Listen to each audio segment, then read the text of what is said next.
नमस्कार, DD news में आप सभी दर्शकों का बहुत बहुत स्वागत है। मैं हूं असीम मिश्रा। शुरुआत हेडलाइंस के साथ। प्रधानमंत्री नरेंद्र मोदी और श्रीलंका के राष्ट्रपति अनुरा कुमारा दिसानायके ने कोलंबो में प्रतिनिधिमंडल स्तर की वार्ता। दोनों देशों के बीच हुए कुल 7 समझौते। दोनों नेताओं ने सौर ऊर्जा, एग्रीकल्चर, वेयरहाउस और सोलर प्लांट का किया संयुक्त रूप से उद्घाटन। गृह मंत्री अमित शाह अब से कुछ ही देर में सांस्कृतिक कार्यक्रम बस्तर पंडुम उत्सव के समापन समारोह में होंगे शामिल। राज्य के नक्सल प्रभावित जिलों की सुरक्षा की करेंगे समीक्षा।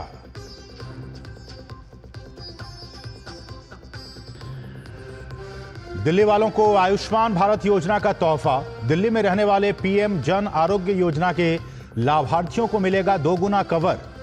पात्र परिवार को 10 लाख रुपए सालाना का हेल्थ कवर मिलना सुनिश्चित।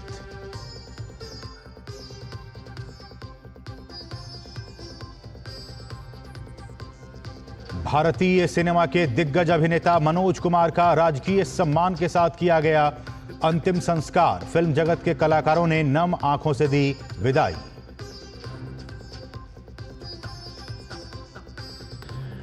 और देश भर में मनाई जा रही है चैत्र नवरात्रि की अष्टमी। मंदिरों में उमड़ रही भक्तों की भीड़। नवरात्रि की धूम के बीच रामनवमी की तैयारियां भी जारी।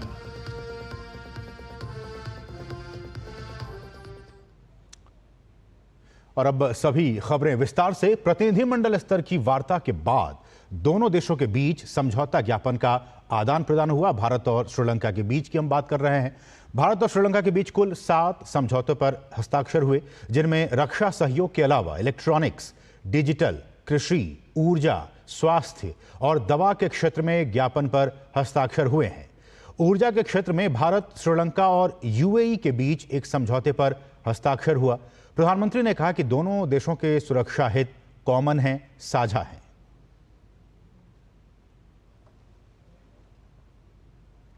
और दोनों नेताओं ने सामपुर सौर ऊर्जा परियोजना, एग्रीकल्चर वेयरहाउस और 5000 सोलर रूफटॉप का संयुक्त रूप से उद्घाटन किया।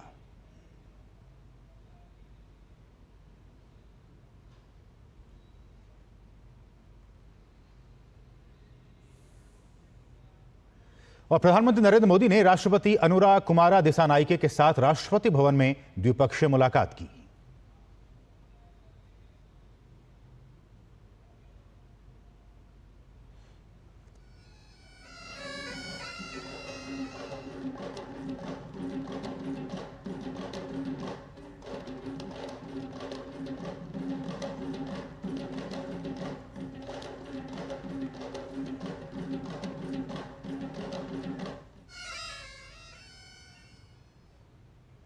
और दोनों नेताओं के बीच प्रतिनिधिमंडल स्तर की वार्ता हुई।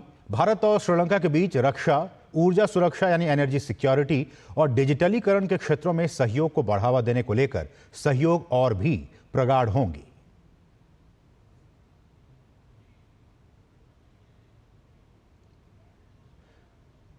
और प्रधानमंत्री नरेंद्र मोदी को श्रीलंका मित्र विभूषण सम्मान से सम्मानित किया गया। प्रधानमंत्री ने इस सम्मान के लिए भारत की ओर से श्रीलंका का आभार व्यक्त किया।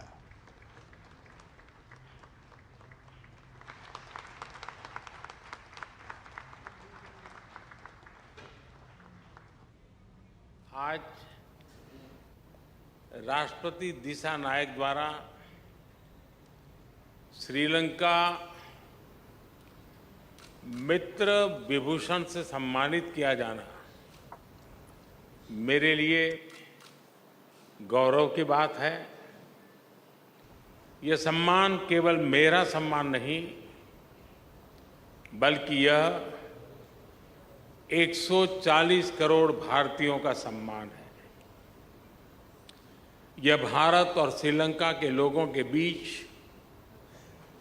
ऐतिहासिक संबंधों और गहरी मित्रता का सम्मान है।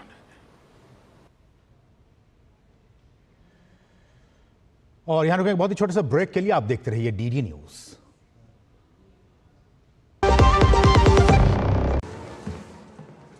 फॉरेक्स ट्रेडिंग अभी एक ट्रेड में सिक्सर, ए अक्का। प्रसिद्ध, पहले सेफ्टी वरना क्लीन बोल्ड। अनऑथराइज प्लेटफॉर्म पे फॉरेक्स ट्रेडिंग यानी नुकसान, धोखाधड़ी और कानूनी कार्रवाई का डर, मतलब नुकसान की हैट्रिक। इसीलिए आरबीआई वेबसाइट पर जाएं, ऑथराइज्ड लिस्ट जांचें। आरबीआई कहता है, जानकार बनिए, सतर्क रहिए। जो लक्ष्य चुना था समझ आने लगा है। जीएलए यूनिवर्सिटी, उच्च लक्ष्य की निश्चित प्राप्ति। और ब्रेक के बाद आपका फिर से स्वागत है। प्रधानमंत्री नरेंद्र मोदी 6 अप्रैल को रामनवमी के शुभ अवसर पर तमिलनाडु की अपनी यात्रा के दौरान नए पंबन ब्रिज का उद्घाटन करेंगे। नया पंबन ब्रिज एशिया का पहला वर्टिकल लिफ्टिंग ब्रिज है। आइए जानते हैं पंबन ब्रिज की खासियत डीडी न्यूज की इस खास ग्राउंड रिपोर्ट के जरिए।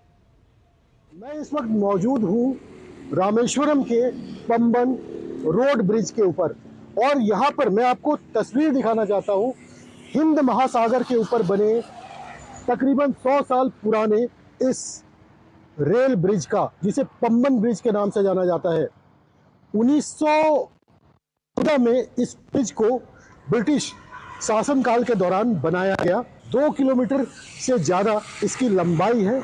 ये एक ऐसा ब्रिज बनाया गया जो कि जब पानी की जहाज यानी फेरी या फिर स्टीमर या बोट जब गुजरते थे तो ये बिल्कुल इस तरीके से, जैसे आप देख रहे हैं, ये आप जो इसके है वो इस तरीके से करके खुलते थे और अंदर से जो है स्टीमर या फेरी वो क्रॉस करती थी। 2022-23 में जब मद्रास आईआईटी के द्वारा इसकी जांच की गई तो इसकी स्थिति को देखते हुए ऐसा लगा कि अब इस पर जो है वो ट्रेन चलाना बहुत ही मुश्किल है। ये जो पुराना ब्रिज देख रहे हैं आप, इसे बंद कर दिया गया। प्रधानमंत्री नरेंद्र मोदी ने रामेश्वरम को देखते हुए कि किस तरीके से कनेक्टिविटी को जो सरकार की प्राथमिकता थी उसको देखते हुए एक नए पंबन ब्रिज की आधारशिला रखी। ये एशिया का पहला, आप कह सकते हैं इसे, ये सी वर्टिकल ब्रिज है। पहले छोटे जहाज जाते थे, तो अब जो बड़े जहाज हैं, वो फेरी हो, स्टीमर हो, वो भी अब इसके नीचे से निकल सकती है। ट्रेन की जो स्पीड इस पुराने ब्रिज पे 10 किलोमीटर प्रति घंटे की होती थी, और वो अब नए ब्रिज पर जो है उसका ट्रायल करके उसे 75 किलोमीटर प्रति घंटे, यानी समय की भी बचत यहाँ पर आप साफ साफ देख सकते थे। पुराने ब्रिज को मैनुअली ऑपरेट किया जाता था, जिसमें तकरीबन 45 मिनट से 1 घंटे का वक्त लगता था। लेकिन नया ब्रिज जो है ये बिल्कुल ऑटोमेशन सिस्टम पर है, यानी कि इसमें 4 से 5 मिनट लगता है लिफ्ट को ऊपर जाने में और लिफ्ट को नीचे आने में। तो जब ट्रेन यहाँ से गुजर जाएगी तो ये जो है इस पर सिर्फ 4 से 5 मिनट का वक्त लगेगा। अगर स्टीमर या फेरी को भी उसके नीचे से निकल रही है तो इसको लिफ्ट को डाउन होने में या अप जाने में। इसके साथ साथ आप एक और इसकी रामेश्वरम को लेके एक आपको दिलचस्प बात बताना चाहूँगा कि रामेश्वरम हमेशा से द्वीप नहीं था, यह भी मुख्य खंड का ही हिस्सा था। लेकिन तकरीबन 1486 में एक भयानक भूकंप ने ऐसा रूप लिया कि हिंद महासागर मुख्य जो खंड है, भूमि है, उससे रामेश्वरम को अलग कर दिया, और उसके बाद से बीच में ये समुद्र आ गया। और इसी पंबन ब्रिज का प्रधानमंत्री उद्घाटन करने वाले हैं। बढ़ेंगे आगे, बात करेंगे दिल्ली वासियों की। तो दिल्ली में आयुष्मान भारत योजना लागू करने के लिए आज केंद्र सरकार के नेशनल हेल्थ अथॉरिटी और दिल्ली सरकार के स्टेट हेल्थ अथॉरिटी के बीच औपचारिक समझौता होगा। इसे लेकर मुख्यमंत्री रेखा गुप्ता ने शुक्रवार को मंत्रियों के साथ बैठक की थी। आयुष्मान भारत योजना के तहत गरीब परिवारों और बुजुर्गों को 5 लाख रुपए तक का निःशुल्क उपचार की सुविधा मिलती है। इस पर दिल्ली की मुख्यमंत्री रेखा गुप्ता ने दिल्ली वालों को 5 लाख रुपए और अतिरिक्त कवर देने की व्यवस्था की, यानी कि कुल मिलाकर 10 लाख रुपए की व्यवस्था है। रेखा गुप्ता ने सोशल मीडिया पर कहा कि दिल्ली में रहने वाले पीएम जन आरोग्य योजना के लाभार्थियों को 2 गुना कवर मिलेगा, 10 लाख रुपए का कवर मिलेगा। अब तक इस योजना के माध्यम से देश के अन्य राज्यों में लोगों को 5 लाख रुपए तक का हेल्थ इंश्योरेंस कवर मिलता है, लेकिन दिल्ली सरकार ने दिल्ली वासियों को 5 लाख रुपए का एक्स्ट्रा अतिरिक्त कवर देने की व्यवस्था की है। यानी अब दिल्ली के प्रत्येक पात्र परिवार को 10 लाख रुपए सालाना हेल्थ कवर मिलना सुनिश्चित होगा।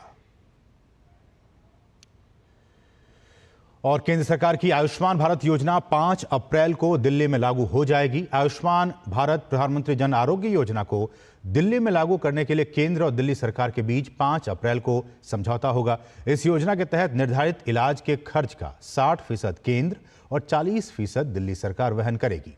दिल्ली में योजना लागू होने से लाभार्थी को 5 लाख का सालाना स्वास्थ्य बीमा मिलेगा। दिल्ली आयुष्मान भारत योजना लागू करने वाला 35वां राज्य बन जाएगा। इस रिपोर्ट को देखते हैं।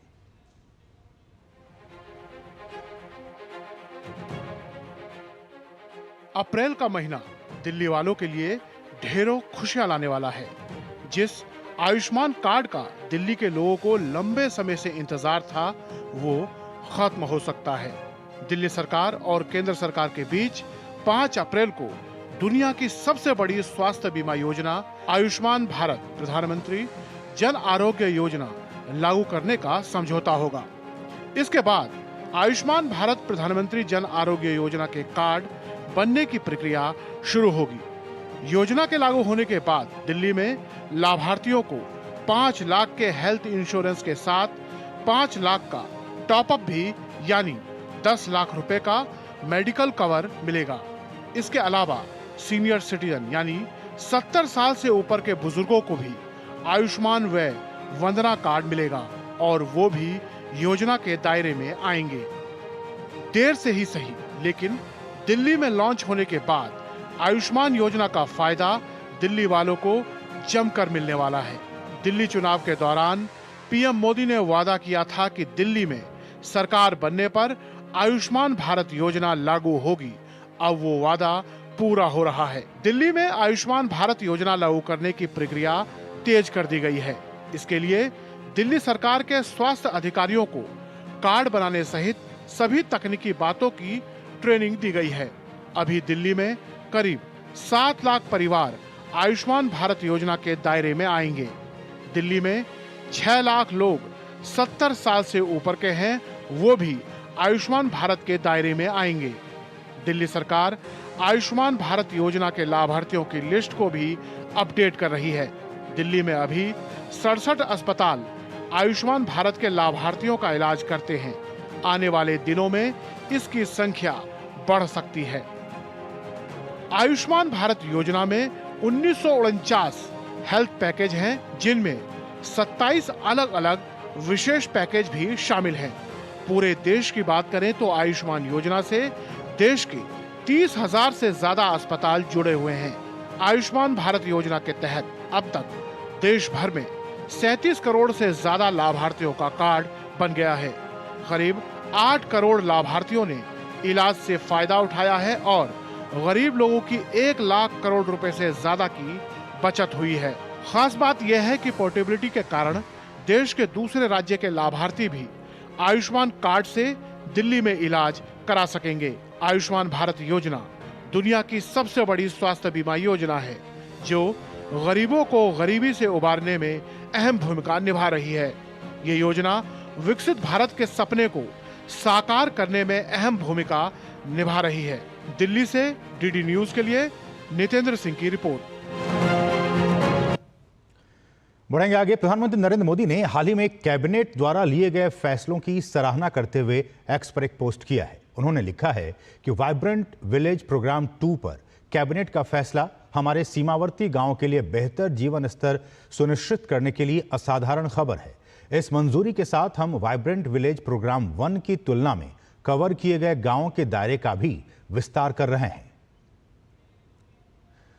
वहीं अपने दूसरे पोस्ट में पीएम मोदी ने रेलवे की बेहतरी के लिए 4 परियोजनाओं का जिक्र किया। उन्होंने लिखा कि भारतीय रेलवे ने से संबंधित 4 मल्टी ट्रैकिंग परियोजनाओं को मंजूरी देने के कैबिनेट के फैसले से हमारी कनेक्टिविटी अवसंरचना में सुधार होगा, सुविधा बढ़ेगी, लॉजिस्टिक्स लागत में कमी आएगी और आपूर्ति श्रृंखला मजबूत होगी। और अब बात मनोज कुमार की। भारतीय सिनेमा के भारत कुमार यानी मनोज कुमार का शनिवार को राजकीय सम्मान के साथ पवन हंस शमशान घाट में अंतिम संस्कार किया गया। उन्हें 21 तोपों की सलामी दी गई। दिवंगत अभिनेता के अंतिम संस्कार में फिल्म जगत के तमाम सितारे पहुंचे और नम आंखों से उन्हें विदाई दी। मनोज कुमार पिछले कुछ हफ्तों से मुंबई के कोकिलाबेन धीरूभाई अंबानी अस्पताल में भर्ती थे। वो लंबे समय से बीमार चल रहे थे। अंतिम संस्कार में पहुंचे अभिनेता प्रेम चोपड़ा ने अभिनेता और फिल्म निर्देशक मनोज कुमार के निधन पर कहा कि मैं शुरू से ही उनके साथ था। हम साथ में शहीद फिल्म में थे, जो हिट फिल्मों में से एक है। हमने कई फिल्मों में साथ काम किया।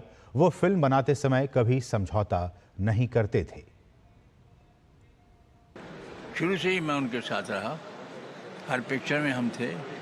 सबसे मकबूल जो कामयाब पिक्चर हुई थी वो शहीद बिगिनिंग में शहीद हुई थी। आज तक उसकी छाप छोटी है।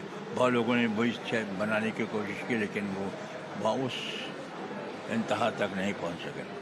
जहां तक उनका सवाल है पिक्चर बनाने का, वो कभी कॉम्प्रोमाइज़ नहीं करते थे। और वहीं अंतिम संस्कार में पहुंचे अभिनेता राजपाल यादव ने अभिनेता और फिल्म निर्देशक मनोज कुमार के निधन पर कहा कि वे भारत के विश्व कला रत्न हैं। उन्हें श्रद्धांजलि देते हुए मैं केवल इतना कह सकता हूं कि वे भारतीय फिल्म निगम के रत्न हैं और हमेशा रहेंगे। उन्हें मेरी भावभीनी श्रद्धांजलि। ये भारत के विश्व कला रत्न हैं, ये भारत रत्न है और इनको नमन करते हुए बस यही बोल सकता हूँ कि हमारे बॉलीवुड के भारत चलचित्र निगम के ये हमारे रत्न हैं, हमेशा रत्न रहेंगे। बस इनको भावपूर्ण श्रद्धांजलि। और वहीं मनोज कुमार के बारे में संगीतकार अनु मलिक ने अभिनेता और फिल्म निर्देशक मनोज कुमार के निधन पर कहा कि वो एक सच्चे देशभक्त थे। उन्होंने जो भी फिल्में बनाई वो समाज और देश के हित के लिए बनाई। ऐसे लोग बार बार नहीं आते। कमाल के सच्चे देशभक्त थे वो। हर फिल्म आप देख लो उनकी, क्रांति देख लो, उपकार देख लो, शहीद भगत सिंह देख लो, जो भी फिल्में बनाई हैं समाज के हित में और देश के हित में बनाई हैं। और ऐसे इंसान बार बार दुनिया में नहीं आते हैं। बढ़ेंगे आगे। आज राष्ट्रीय समुद्री दिवस मनाया जा रहा है। इस दिन का उद्देश्य समुद्री व्यापार, नौवहन और समुद्री सुरक्षा के महत्व के बारे में जागरूकता फैलाना है। ये दिन भारत के समुद्री इतिहास और नौवहन उद्योग की उपलब्धियों को सम्मानित करने के लिए मनाया जाता है। इस मौके पर नई दिल्ली में कार्यक्रम का आयोजन किया गया, जिसमें केंद्रीय पत्तन, पोत, परिवहन और जलमार्ग मंत्री सर्बानंद सोनोवाल भी मौजूद रहे। और केंद्रीय मंत्री ने राष्ट्रीय समुद्री दिवस पर आयोजित वॉकेथॉन को झंडी दिखाकर रवाना किया। और केंद्रीय मंत्री ने कहा कि पिछले 10 वर्षों में पीएम मोदी के नेतृत्व में काफी विकास हुआ है। इस दौरान समुद्री उद्योग को बढ़ावा देने पर ध्यान केंद्रित किया गया है, ताकि भारत दुनिया के अग्रणी समुद्री देशों में से एक बन सके। Today we are celebrating National Maritime Day, and this is mainly to recollect the journey of SS Loyalty. And today is the 62nd National Maritime Day. In the last 10 years, whatever development have taken place under the dynamic leadership of Honorable Prime Minister Narendra Modi ji, and he has during this time specially focused for the promotion of port shipping and waterways, maritime trade, maritime industry, and to create the ecosystem globally competent enough to make India one of the leading maritime nations in the world. प्रधानमंत्री नरेंद्र मोदी ने राष्ट्रीय समुद्री दिवस पर समुद्री क्षेत्र को मजबूती करने पर अपनी प्रतिबद्धता जाहिर की। प्रधानमंत्री ने एक्स पर कहा कि आज राष्ट्रीय समुद्री दिवस पर हम भारत के समृद्ध समुद्री इतिहास और राष्ट्र निर्माण में इस क्षेत्र द्वारा निभाई गई भूमिका को याद करते हैं। हम भारत की प्रगति के लिए समुद्री क्षेत्र और अपने बंदरगाहों को मजबूत करना जारी रखेंगे। उन्होंने एक्स पर, सोशल मीडिया पर एक वीडियो भी इससे संबंधित साझा किया। एक समय था जब भारत को विश्व के सबसे समृद्ध और सशक्त राष्ट्रों में गिना जाता था। भारत की समृद्धि का एक बड़ा आधार था भारत का सामुद्रिक सामर्थ्य। लेकिन आजादी के बाद उस विरासत पर ध्यान नहीं दिया गया। लेकिन साथियों, अब ये भारत नया भारत है। नया भारत समुद्री इंफ्रास्ट्रक्चर में मिल के नए पत्थर लगा रहा है। हमने मैरीटाइम इंफ्रास्ट्रक्चर के पूरे इकोसिस्टम को मजबूत करने के लिए लगातार काम किया। बीते एक दशक में भारत के मेजर पोर्ट की कैपेसिटी डबल हो चुकी है। पोर्ट कनेक्टिविटी को मजबूत करने के लिए हमने हजारों किलोमीटर की नई रोड्स बनाई। पोर्ट फॉर प्रॉस्पेरिटी और पोर्ट फॉर प्रोग्रेस का हमारा विजन धरातल पर लगातार बदलाव ला रहा है और हमारे काम ने पोर्ट फॉर प्रोडक्टिविटी के मंत्र को भी आगे बढ़ाया है। भारत अपने कोस्टल शिपिंग मोड का भी आधुनिकीकरण कर रहा है। भारत में इनलैंड वाटरवेज के विकास से भी बड़ा बदलाव आ रहा है। इतिहास साक्षी है कि जब भी भारत की मैरीटाइम कैपेबिलिटी मजबूत रही है, देश और दुनिया को इससे बहुत लाभ हुआ है। इसी सोच के साथ बीते 10 वर्षों से हम इस सेक्टर को सशक्त करने के लिए योजनाबद्ध तरीके से काम कर रहे हैं। और वहीं केंद्रीय गृह मंत्री अमित शाह ने भी राष्ट्रीय समुद्री दिवस की शुभकामनाएं दी हैं। उन्होंने एक्स पर लिखा कि राष्ट्रीय समुद्री दिवस पर हमारे समुद्री उद्योग के कर्मियों को शुभकामनाएं। ये दिन उनके लिए प्रेरणा का संदेश बने कि राष्ट्र उनके अटूट व्यावसायिकता का सम्मान करता है, जिसने समुद्री उद्योग को तेजी से आगे बढ़ाया है और राष्ट्रीय अर्थव्यवस्था को बढ़ावा दिया है। वहीं उत्तर प्रदेश के मुख्यमंत्री योगी आदित्यनाथ महाराजगंज के नौतनवा ब्लॉक पहुंचे हैं, जहां सीएम योगी ने रोहिन बैराज का उद्घाटन किया। वहीं इस बैराज के बनने से न केवल किसानों को फायदा होगा, बल्कि ये क्षेत्र बाढ़ की समस्या से भी मुक्त होगा। और यूपी के सीएम योगी आदित्यनाथ ने बाबू जगजीवन राम की जयंती पर उन्हें श्रद्धांजलि अर्पित की है। उन्होंने एक्स पर लिखा कि प्रख्यात स्वाधीनता संग्राम सेनानी, सामाजिक न्याय के पुरोधा, पूर्व उप प्रधानमंत्री बाबू जगजीवन राम की जयंती पर उन्हें विनम्र श्रद्धांजलि।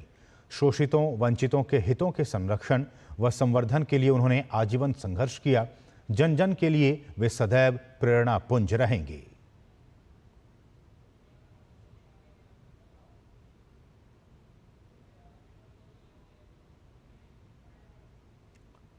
दिल्ली की मुख्यमंत्री रेखा गुप्ता शालीमार बाग में स्थित सर्वोदय कन्या विद्यालय में अष्टमी पूजन कार्यक्रम में शामिल हुई। इस मौके पर सीएम रेखा गुप्ता ने कन्या पूजन किया। मुख्यमंत्री ने कन्याओं को तिलक लगाकर चुन्नी ओढ़ाई और श्रद्धा से सभी बालिकाओं को नमन किया। इसके बाद सीएम ने सभी कन्याओं को उपहार देकर उनसे आशीर्वाद लिया।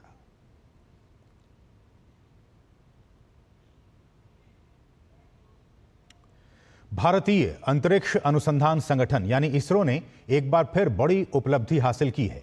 इसरो ने कहा है कि PSLV orbital platform experiment module का चौथा संस्करण पृथ्वी के वायुमंडल में फिर से प्रवेश कर गया है।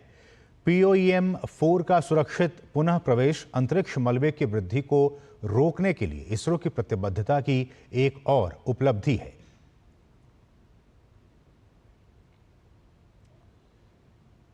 एंड्रे स्टेनिन अंतर्राष्ट्रीय फोटो प्रतियोगिता के इस वर्ष के विजेताओं की प्रदर्शनी का आयोजन शुक्रवार को नई दिल्ली के all India fine arts and craft society में किया गया।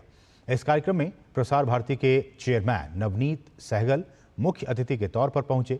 फोटो प्रदर्शनी में भारत में रूसी दूतावास के DCM और मिनिस्टर काउंसलर रोमन बाबुश्किन ने भी शिरकत की। साल 2014 में शुरू की गई इस अंतर्राष्ट्रीय फोटो प्रतियोगिता में साल 2024 में 36 देशों से लगभग 2000 युवा फोटोग्राफर्स ने अपनी प्रविष्टियां प्रस्तुत की थीं।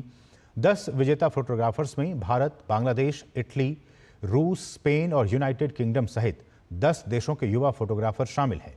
इस अवसर पर प्रसार भारती के चेयरमैन नवनीत कुमार सहगल ने फोटो प्रदर्शनी का जायजा भी लिया। इस मौके पर उन्होंने कहा कि यह फोटो प्रतियोगिता इसलिए भी अहम है क्योंकि ये प्रेस फोटोग्राफर्स के लिए है जो अपने संघर्षशील असाइनमेंट्स के बीच अपनी कलात्मकता को भी प्रदर्शित करते हैं। ये प्रदर्शनी न केवल दोनों देशों के बीच अच्छे संबंधों को दर्शाती है, बल्कि ये प्रदर्शनी जो फोटोग्राफी का एक जो मीडिया की फ़ोटोग्राफी है, जो कि एक प्रेस की फ़ोटोग्राफी है, जो कि बहुत चैलेंजिंग में, बहुत चैलेंजेस के बाद वो फ़ोटोग्राफ आते हैं। और ये जो फ़ोटोग्राफ एंड्रे स्टैटिन है, जिनकी याद में ये एग्जीबिशन की जाती है, वो युद्ध को कवर कर रहे थे, युद्ध को कवर करते हुए ही उनकी मृत्यु हुई। तो ये रिस्क जो हैं, और रिस्क से जो अच्छा प्रोडक्ट निकल के आ रहा है, जो अच्छे फ़ोटोग्राफ निकल के आ रहे हैं, इतना जो रिस्क लेकर उन्होंने फ़ोटोग्राफ लिए थे, उसको ये दर्शाता है।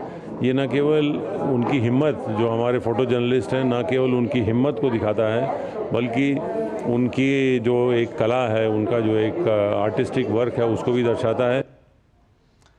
और एंड्रे स्टैटिन प्रतियोगिता की अंतर्राष्ट्रीय जूरी पिछले ग्रैंड प्रिक्स विजेताओं में से बनी थी। भारतीय फोटोग्राफर प्रतियोगिता की शुरुआत से ही सभी प्रतियोगिता श्रेणियों में विजेताओं में शामिल रहे हैं। सबसे ज्यादा अंतर्राष्ट्रीय प्रविष्टियां भी भारत से ही आती रही हैं। एंड्रे स्टैटिन अंतर्राष्ट्रीय प्रेस फोटो प्रतियोगिता प्रदर्शनी चौथी बार नई दिल्ली में आयोजित की जा रही है। कार्यक्रम के दौरान भारत में रूसी दूतावास के डीसीएम और मिनिस्टर काउंसलर रोमन बाबुश्किन ने कहा कि सांस्कृतिक रूप से रूस और भारत के संबंध बहुत ही प्राचीन हैं। यही नहीं, दोनों देशों के बीच सामरिक और आर्थिक रिश्ते भी अपने चरम पर हैं।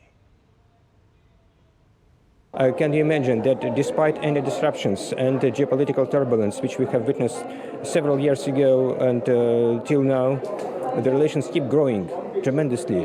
Our trade has leapfrogged more than 6 times. Now we are talking about the mutual trade of about $70 billion. Can you imagine that?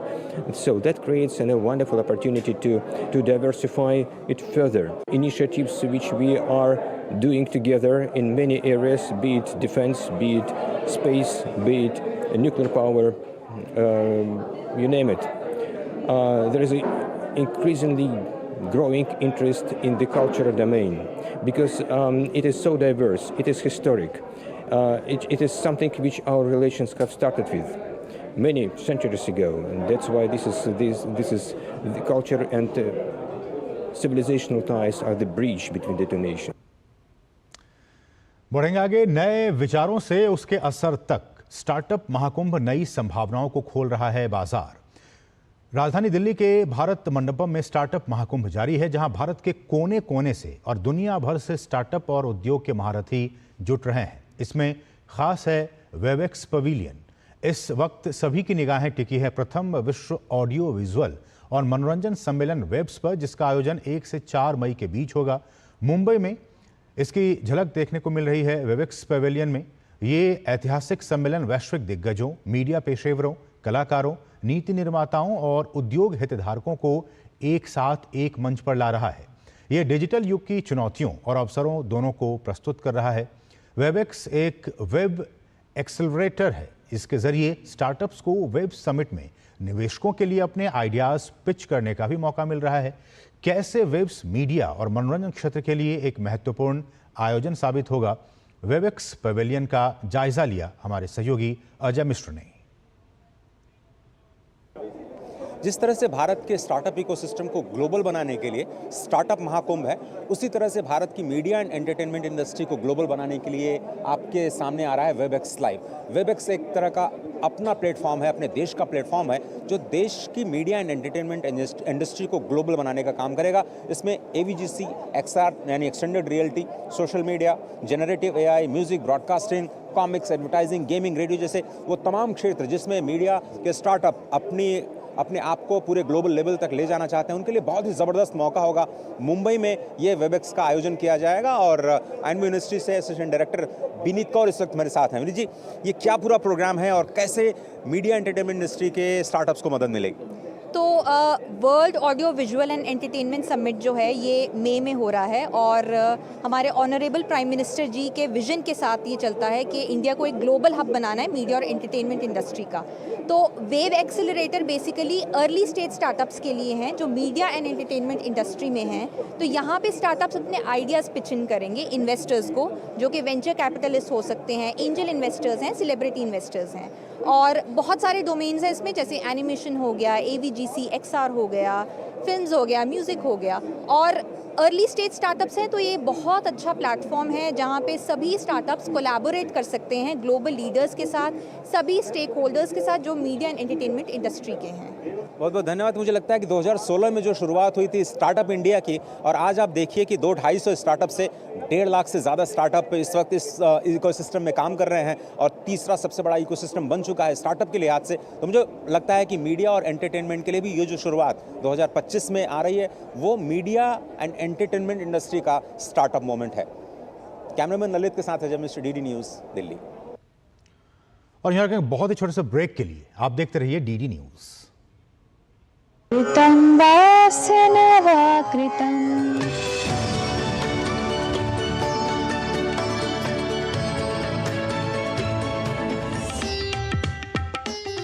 जब हम कोई स्तोत्र पढ़ते हैं या सुनते हैं तो उसका हमारे जीवन पर, हमारे मन पर बहुत ही पॉजिटिव इम्पैक्ट पड़ता है, बहुत ही प्रभाव पड़ता है।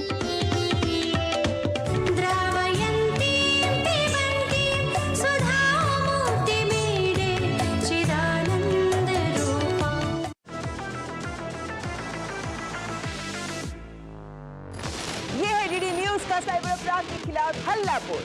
Digital arrest, sextortion, financial frauds, cyber bullying, तमाम मुद्दों पर आपको जागरूक करते हुए आपको रख रहा है इन साइबर अपराधियों से एक कदम आगे। देखिए मेरे साथ साइबर अलर्ट हर शनिवार रात 9 बजे सिर्फ डीडी न्यूज़ पर। कश्मीर से कन्याकुमारी तक, कच्छ से कामाख्या तक, राज्यों की राजधानियों से प्रदेशों के कोने कोने तक, होगी हर राज्य के हर हिस्से की पूरी खबर। देखिए भारत एट 7 खबर राज्यों की डीडी न्यूज़ पर। आपका फिर से स्वागत है। समाचार में बढ़ेंगे आगे। केंद्रीय खेल मंत्री मनसुख मांडविया ने घोषणा की है कि खेलो इंडिया यूथ गेम्स 2025 का 7वां संस्करण 4 मई से 15 मई तक बिहार में आयोजित किया जाएगा। ये खेल बिहार के 5 शहरों में खेले जाएंगे, जबकि नई दिल्ली में शूटिंग, जिम्नास्टिक्स और ट्रैक साइकिलिंग इवेंट आयोजित किए जाएंगे। खेलो इंडिया यूथ गेम्स 2025 के 7वें संस्करण में कुल 28 खेल शामिल होंगे, जिनमें 27 प्रतिस्पर्धी खेल शामिल होंगे और पहली बार ई स्पोर्ट्स को भी खेल प्रदर्शनी में शामिल किया जाएगा। देखिए डीडी न्यूज़ के हमारे सहयोगी नारायण सिंह की ये एक्सक्लूसिव रिपोर्ट।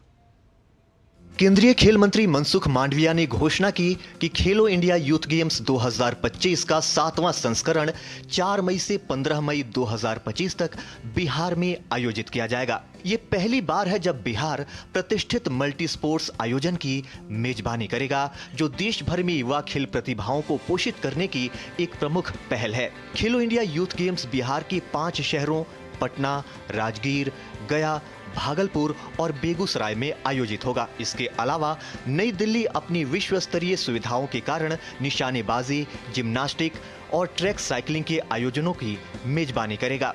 इस आयोजन में 10,000 से ज्यादा एथलीटों, सहयोगी कर्मचारियों, अधिकारियों और स्वयंसेवकों के भाग लेने की उम्मीद है।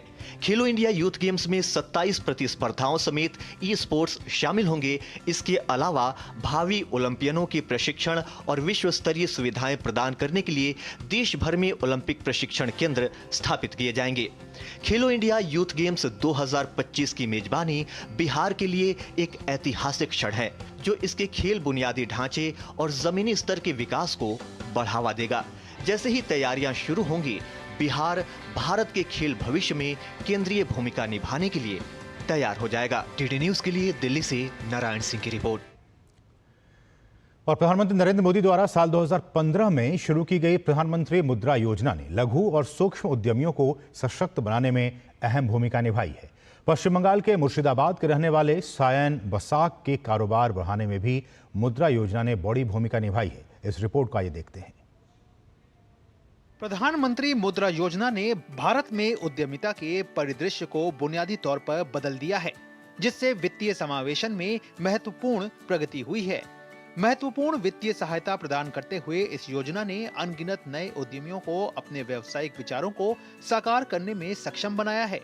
पश्चिम बंगाल के मुर्शिदाबाद जिले के युवा उद्यमी सायन बसाक मुर्शिदाबाद के इस्लामपुर जैसे छोटे शहर में रहते हैं।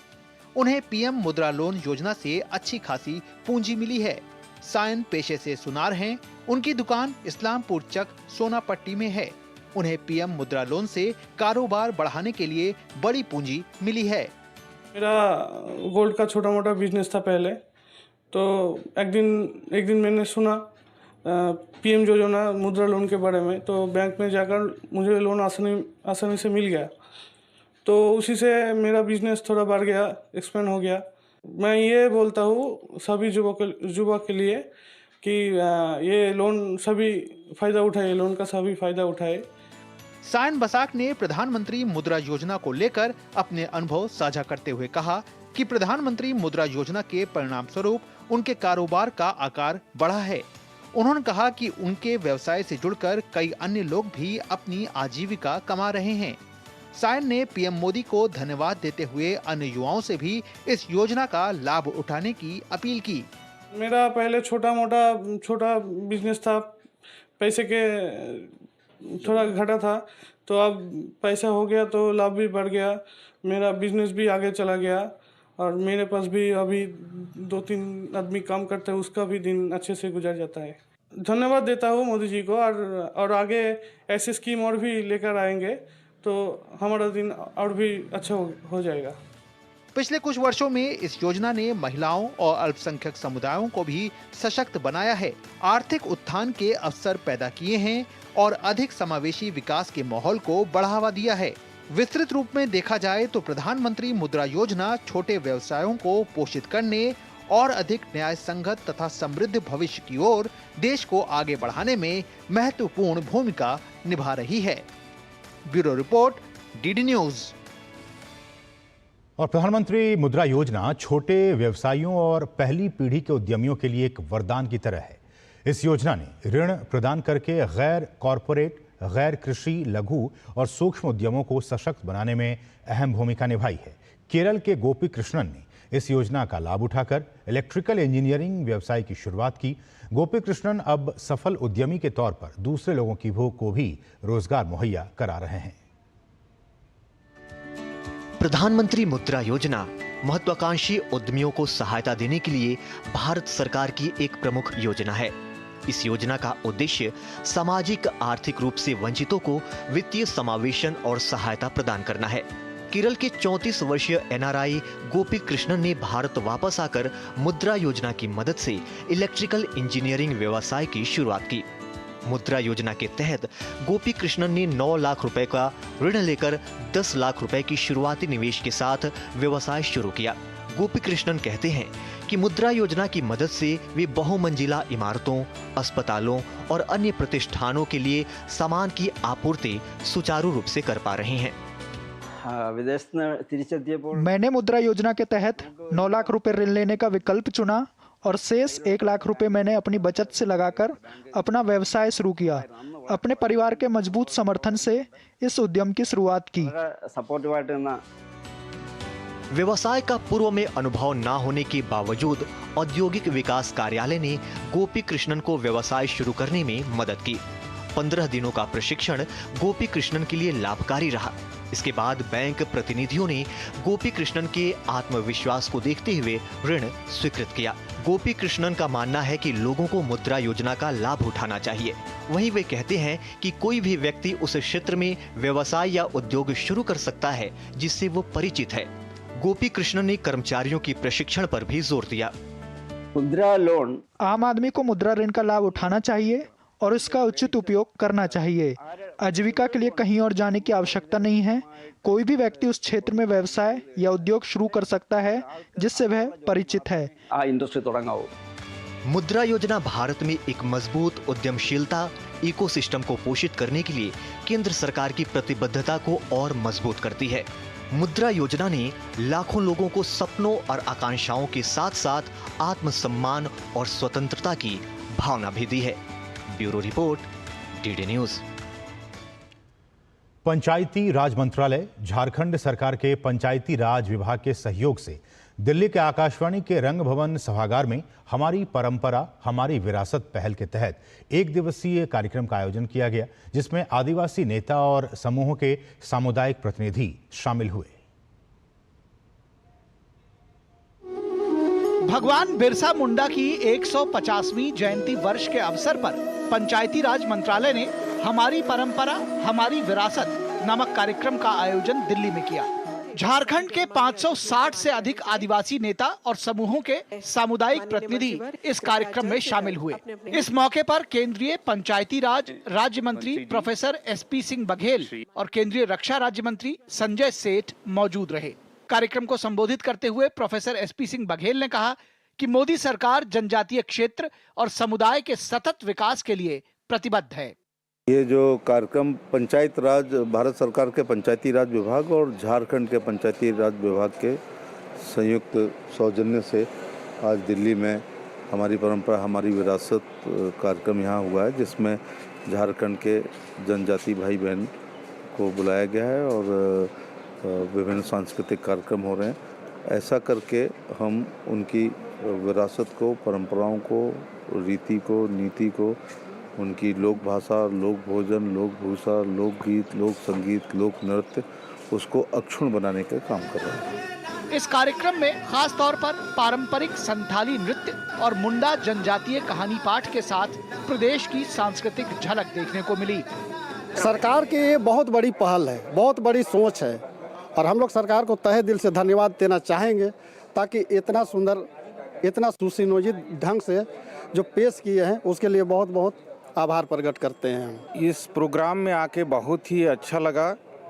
इसमें हम लोग अपने जितने भी हमारे जो हमारी परंपरा हमारी विरासत से जुड़े हुए पदाधिकारीगण, मंत्रीगण, इनसे हम लोग मिले और मिल के हमारी परंपरा हमारी विरासत को जो मोदी जी ने आगे बढ़ाने का प्रयास किया। हमारे आदिवासी की बात हमारे मोदी सर कर रहे हैं, हमें अच्छी लगती भी है और उनका बहुत सारा पहल भी है कि हम लोग को आगे ले जाने के लिए। मोदी सरकार का भी जो पहल है तो हम लोग को सही पटरी पर लाने का कोशिश कर रहे हैं।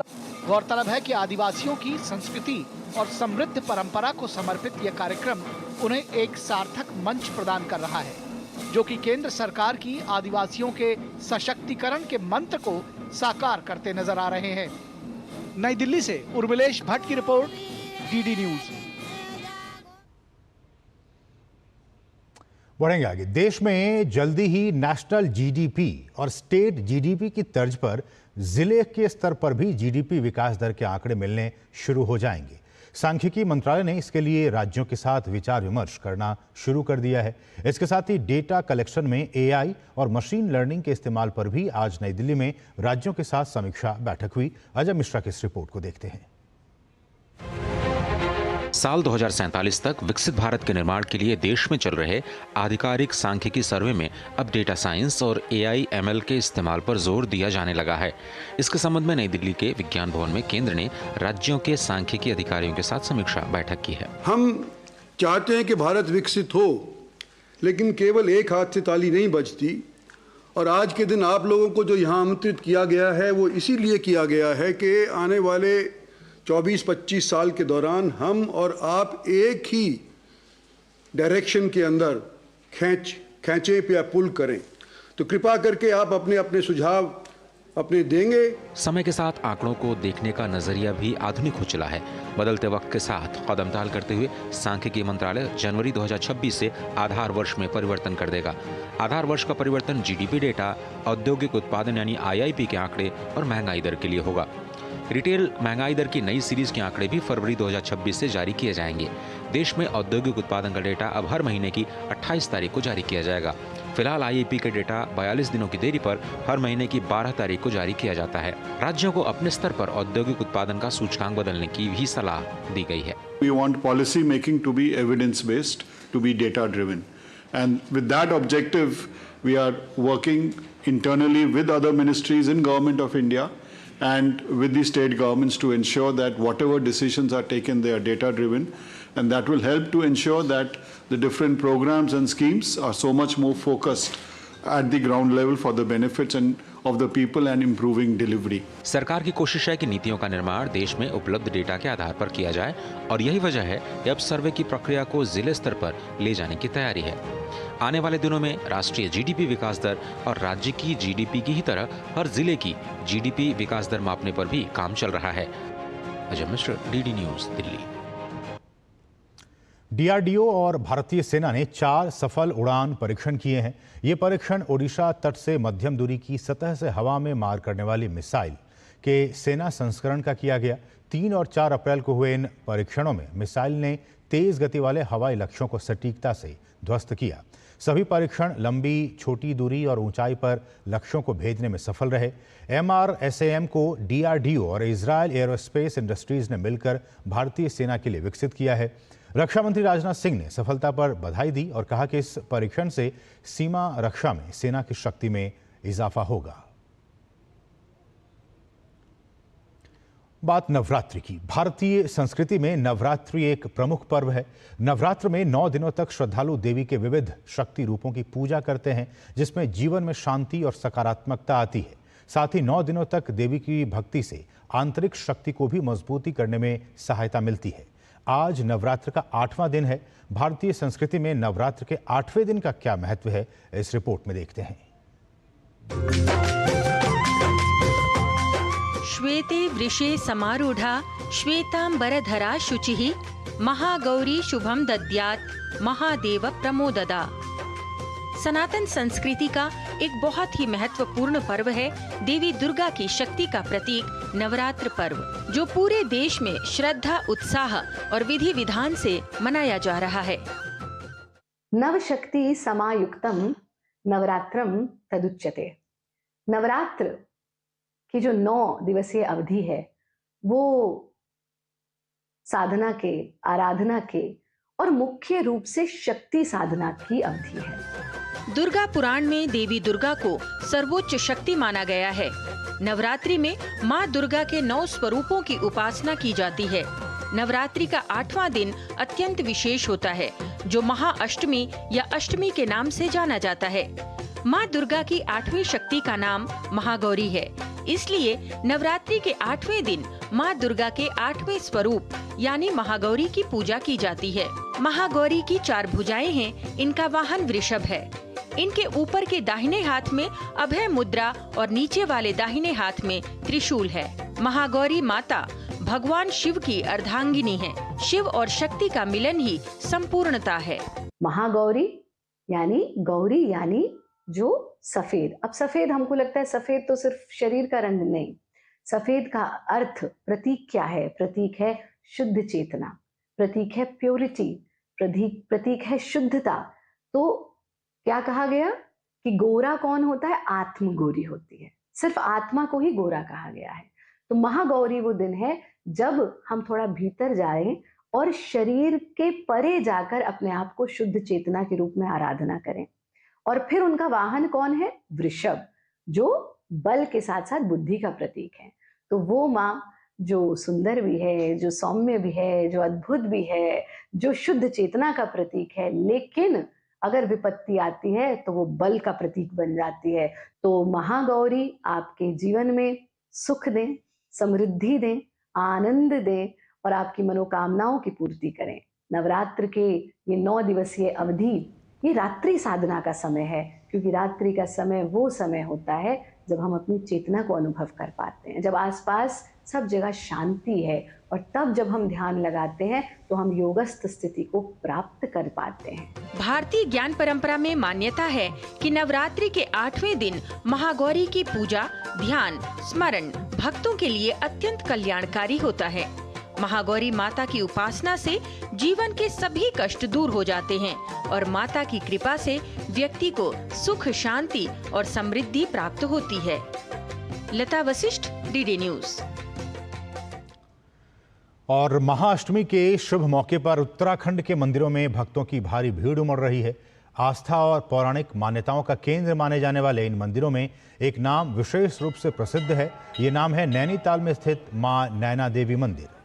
ये नैना देवी मंदिर न केवल श्रद्धालुओं की आस्था का केंद्र है, बल्कि इसकी मान्यता है कि ये मां के दर्शन मात्र से नेत्र रोग दूर हो जाते हैं।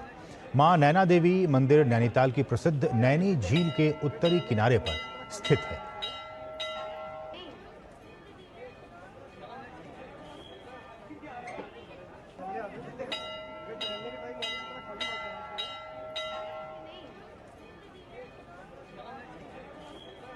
और चैत्र नवरात्रि की अष्टमी के अवसर पर जम्मू कश्मीर स्थित माता वैष्णो देवी मंदिर में भक्तों का तांता लगा हुआ है। इस खास मौके पर मां वैष्णो देवी के दर्शन करने के लिए भक्त बहुत ही उत्साहित हैं। देश के अलग अलग हिस्सों से लोग जम्मू पहुंच रहे हैं। नवरात्र में मां वैष्णो देवी भवन परिसर की भव्य सजावट श्रद्धालुओं को अपनी ओर आकर्षित कर रही है। जगह जगह बने स्वागत द्वार देख श्रद्धालु फूले नहीं समा रहे हैं। इन अलौकिक दृश्य को लोग अपने मोबाइल में कैद कर रहे हैं। श्रद्धालु कतारों में खड़े होकर धीरे धीरे मां वैष्णो देवी की गुफा की ओर बढ़ रहे हैं। अब आपको लिए चलते हैं दिल्ली के प्रसिद्ध झंडेवालान मंदिर, जहां की तस्वीरें दिखा रही हैं डीडी न्यूज की हमारी सहयोगी डॉक्टर सुयश शर्मा। चैत्र नवरात्रि का महापर्व पूरे देश में हर्षोल्लास से मनाया जा रहा है। सुबह से ही श्रद्धालु मंदिरों में जा रहे हैं, मां की पूजा अर्चना कर रहे हैं। अभी हम झंडेवालान मंदिर में हैं। सबसे पहले आपको मां के दर्शन करवा देती हूँ। इतनी सौम्य सुंदर डॉक्टर जोशी बैठे हुए स्वरूप मां का लग रहा है कि शब्दों में बयां करना आसान नहीं है। आप देखिए, लाल रंग का लहंगा मां ने पहना है, पीली सफेद गुलाबी रंग की माला और मोतियों की माला जो मां के गले में शोभायमान है वो तो अद्भुत लग रही है देखने में। स्वर्ण का मुकुट मां के शीश पर सुशोभित है। दाएं ओर देखें तो मां काली है और बाएं ओर मां शारदा है। इतना सुंदर स्वरूप मां झंडे वाली का। आज मां महागौरी का दिन है। यहाँ झंडे वाले में तो जो भी सात्विक भोजन होता है, जैसे फल दूध, जो भी व्रत में जो भी वस्तु उपलब्ध है उसका भोग लगता है और प्रातःकाल श्रृंगार होता है। तो यहाँ जो श्रद्धालु हैं उनसे भी जानने की कोशिश कर रहे हैं। सुबह से लाइन में लगे हुए हैं। कितनी देर से लगी हुई है लाइन में? आधा घंटा हो गया। आधा घंटा हो गया। दर्शन करके कैसा लग रहा है? बहुत अच्छा। कहाँ से आई हैं आप? आनंद पर्वत से। तो देखिए यहाँ बच्चे भी हैं, छोटे छोटे बच्चे आ रहे हैं। जय माता की। जय माता की। देखिए, जय माता की जय। जय माँ। बहुत बहुत अच्छा चल रहा है, बहुत बढ़िया लग रहा है। जय माता। ऐसा मंदिर तो कहीं देखा नहीं है। बहुत मंदिर है लेकिन हमारे झंडे वाली मैया का मंदिर नहीं है। अभी आज जैसा कि परंपरा है दुर्गा अष्टमी को कन्या पूजन का भी प्रावधान है। आज झंडेवालान मंदिर में कन्या पूजन भी रखा गया है, कन्या पूजन किया गया है। अभी हमारे साथ झंडेवालान मंदिर के ट्रस्टी जी हैं, हम उनसे बात करेंगे। जय माता की। जय माता की जी। माँ का जो अष्टमी का रूप है वो एक बालिका का रूप है। हालांकि वो शक्तिशाली है लेकिन बालिका का रूप है और अपनी ये परंपरा है कि हम उनका पूजन करते हैं उनका और उनसे आशीर्वाद लेते हैं। तो मंदिर में हर अष्टमी पर नवरात्र में हम कन्या पूजन करते हैं और ये आप देख रहे हैं सारे हमारे सेवादारों में कितना उत्साह है उनका पूजन करके उनका आशीर्वाद लेने का। तो इससे ना एक अच्छा वातावरण पूरे समाज में बनता है। महागौरी का आज कन्या पूजन भी होता है। कन्या पूजन की भी परंपरा है आज के दिन। तो जिनके अष्टमी पुष्टि है वहाँ पर आज कन्या पूजन होगा और जिनके यहाँ पर नवमी पुष्टि है उनका कल पूजन होगा। आज यहाँ झंडेवालान में भी कन्या पूजन हो रहा है। आपको बताएं, यहाँ देखिए माता रानी के दर्शन करने आ रहे हैं। छोटे छोटे बच्चे हैं, माँ से आशीर्वाद ले रहे हैं और आधुनिकता का सबसे बड़ा प्रमाण यहाँ देखने को मिलता है। जो लोग नहीं आ पाए परिवार में, वो वीडियो कॉल के जरिए अपने परिवार को माँ का दर्शन करवा रहे हैं, उनका आशीर्वाद दिलवा रहे हैं कि कैसे भी तरीके से माँ का आशीर्वाद उनको प्राप्त हो, उनकी माँ की झलक कैसे भी करके एक बार उनके परिवार को प्राप्त हो जाए और माँ उनका आशीर्वाद ले सके। कैमरा पर्सन मोंटी के साथ मैं डॉक्टर सुयश शर्मा, डीडी न्यूज दिल्ली। और वहीं बलरामपुर के देवी पाटन मंदिर में भी भक्तों की लंबी कतारें दिखाई दी। लोग जय माता दी के उद्घोष के साथ आगे बढ़ रहे थे और माता के दर्शन कर रहे थे। नवरात्रि के 8वें दिन और इस वक्त आपको सीधी तस्वीर दिखाते हैं। केंद्रीय गृह मंत्री अमित शाह सांस्कृतिक कार्यक्रम बस्तर पंडुम उत्सव के समापन समारोह में शामिल हुए हैं। आपको सीधे लिए चलते हैं दंतेवाड़ा। जरा जोर से बोलिए, भारत माता की।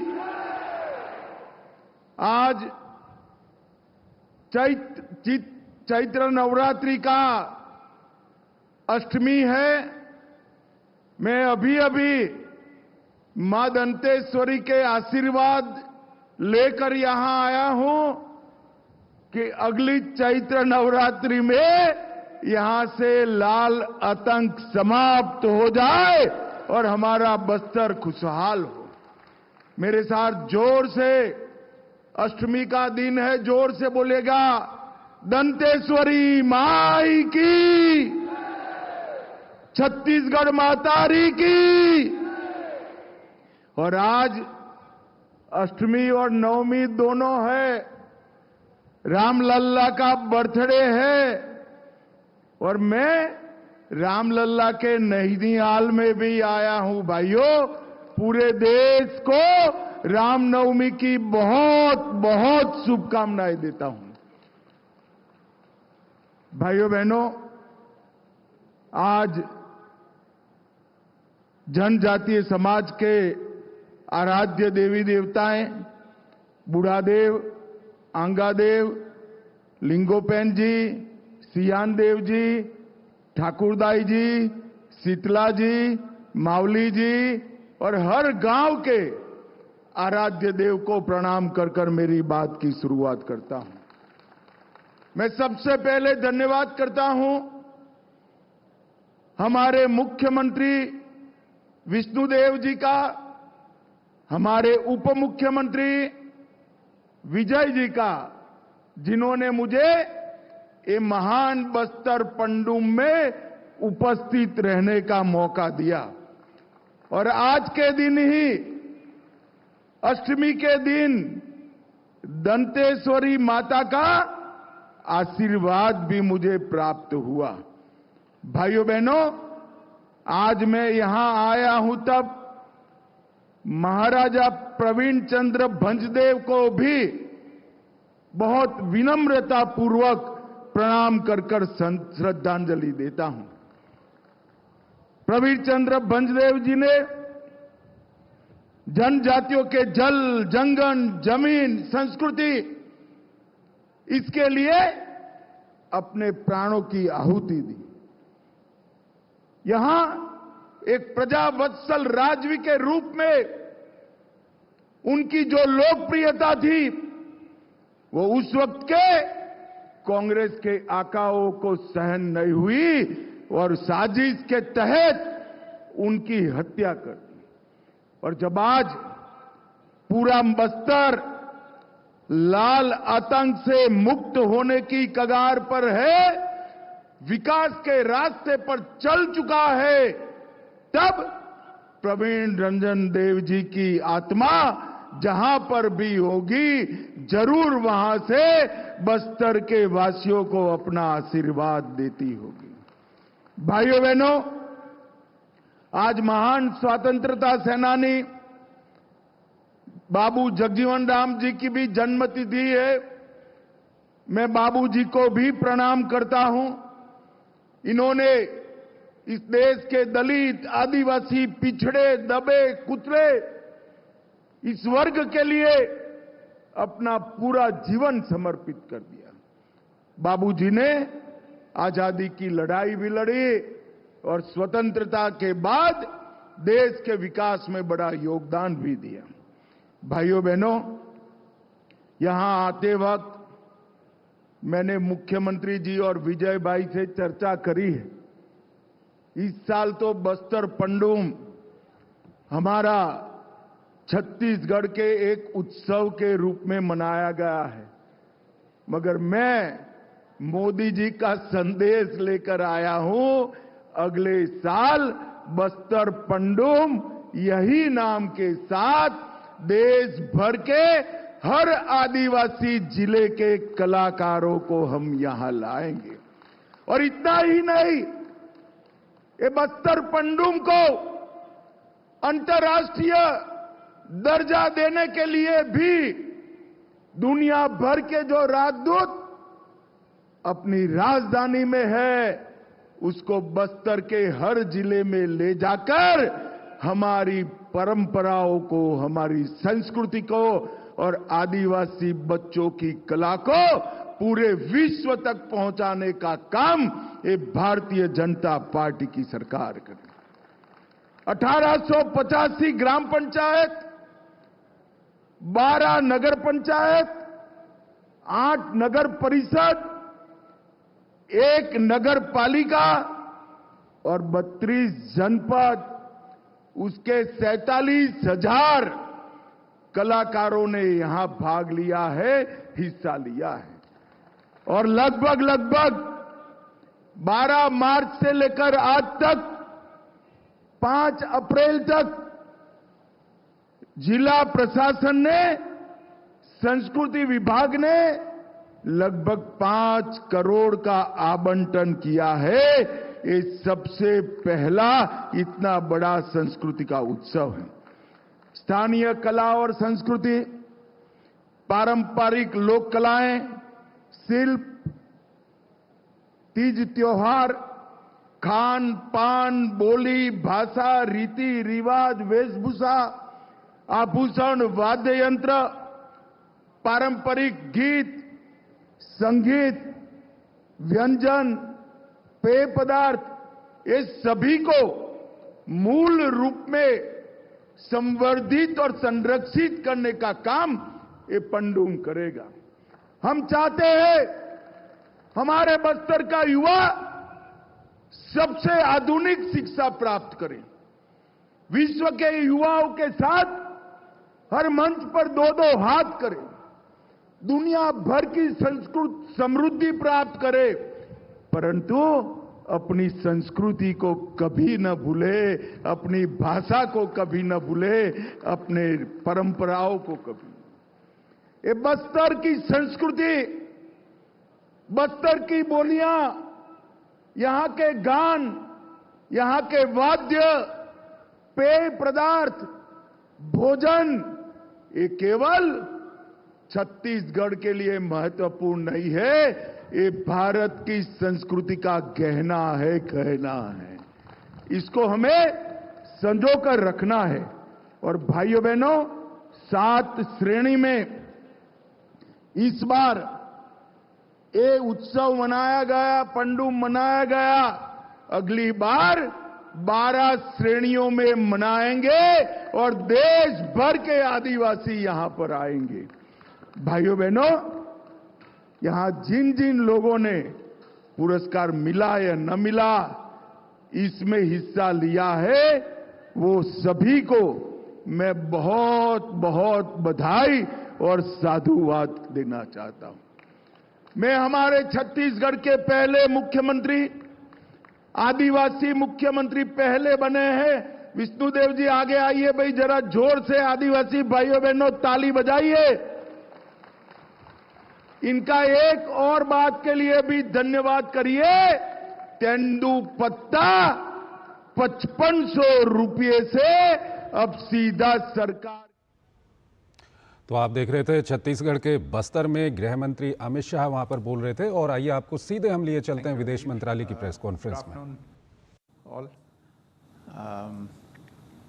And thank you for joining us for this briefing on the ongoing state visit by Prime Minister Shri Narendra Modi to Sri Lanka.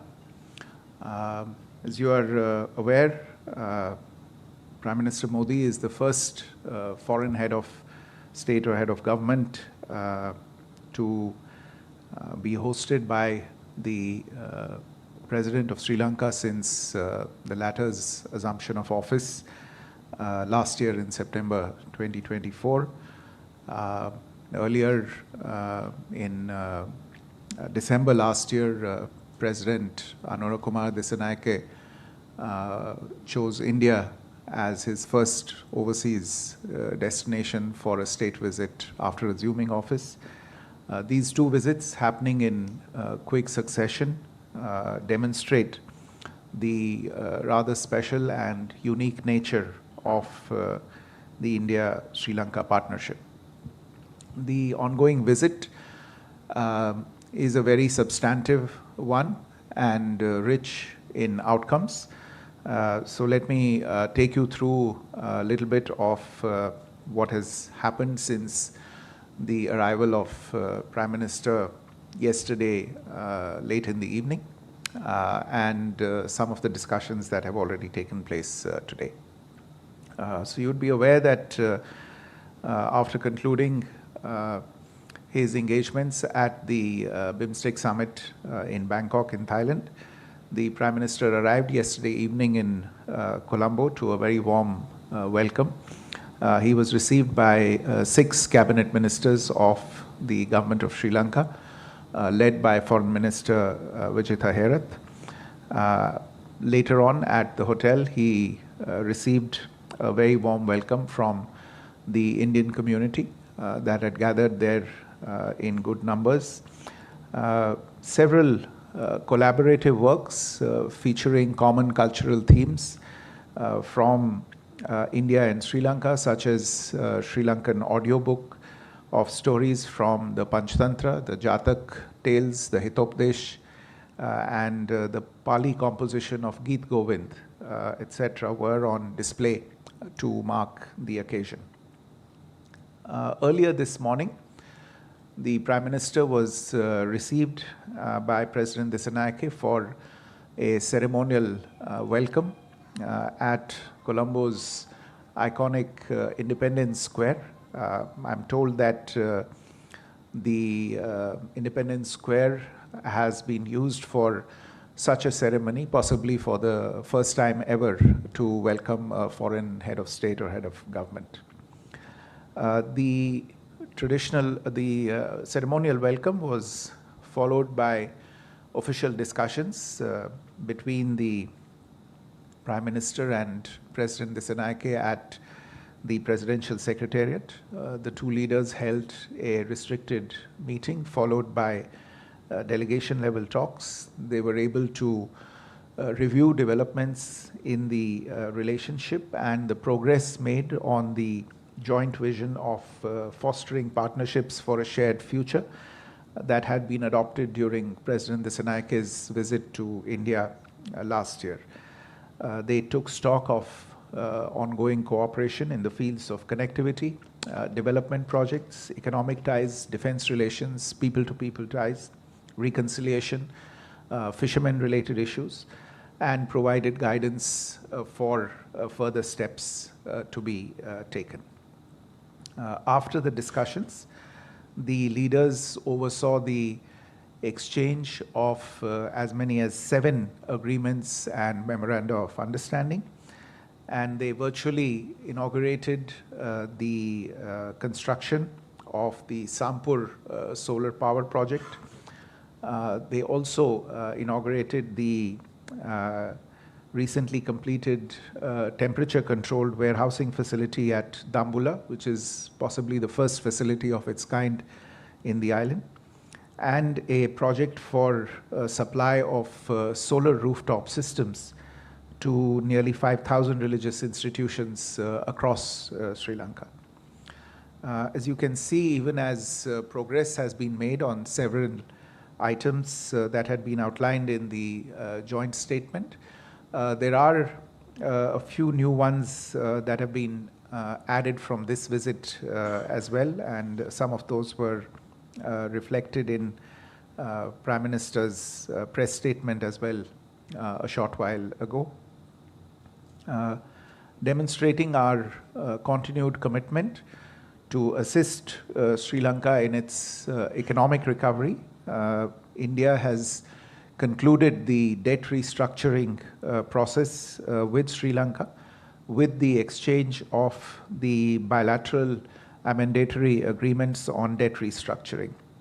We have, as you would be aware, been pursuing an investment-led strategy with Sri Lanka, together with a grant assistance oriented approach to ensure that Sri Lanka is firmly on the path to sustainable and long-term economic recovery. There is a recognition also at the leadership level that the security interests of India and Sri Lanka are interlinked. Both leaders made this point emphatically today, both in their restricted as well as delegation level talks, and then during the press statements as well.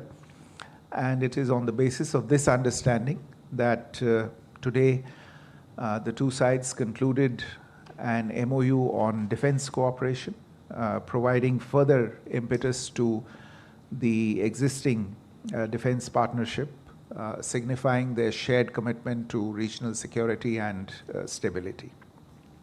This visit has also been particularly significant for the energy cooperation domain between the two countries, where we've achieved some new milestones. The first amongst those that I would refer to is the exchange of, or rather the MOU that has been concluded between the two sides on electricity grid interconnection.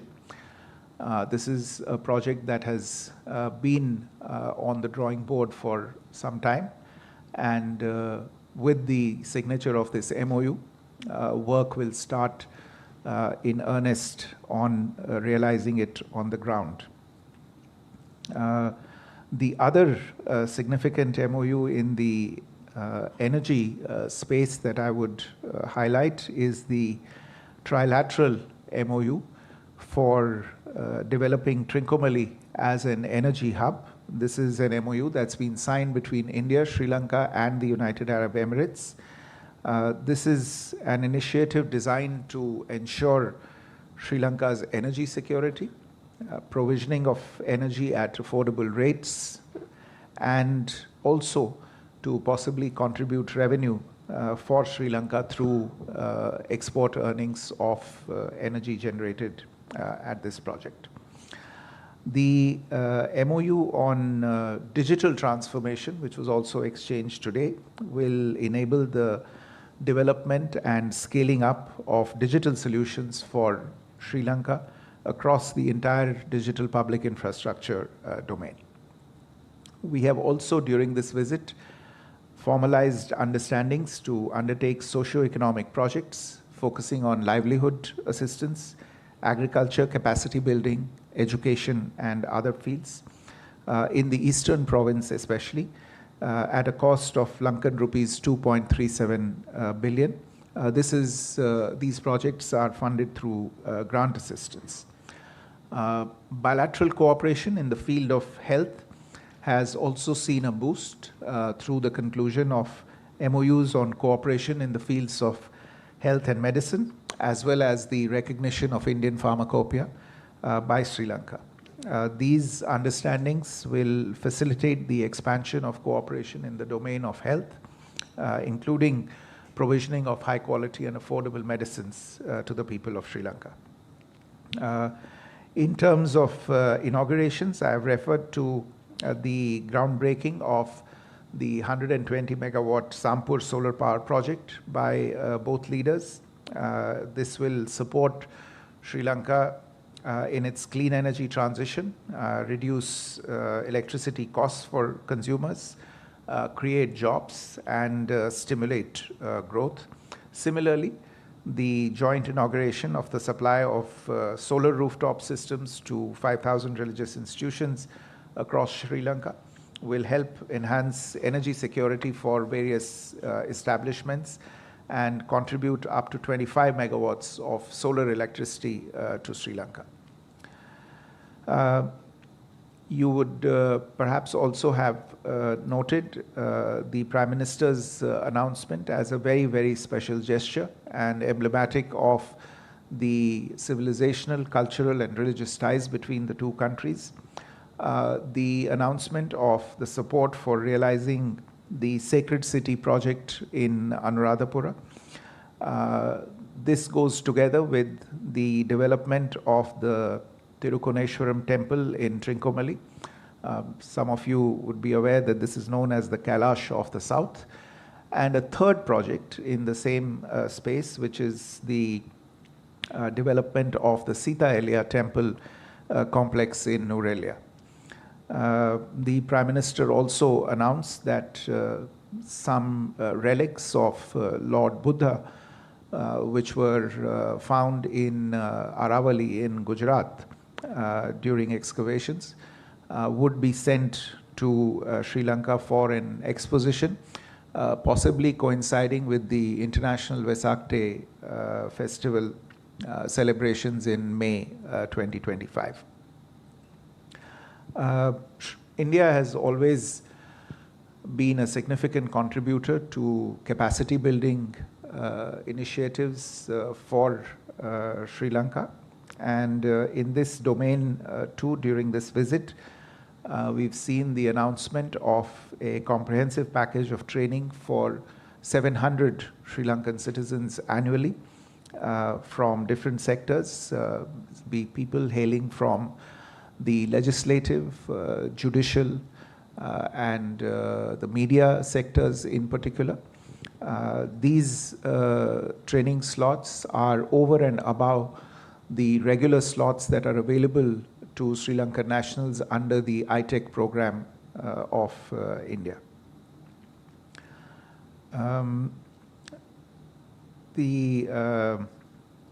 One of the developments of note during this visit, and which was a very special moment during the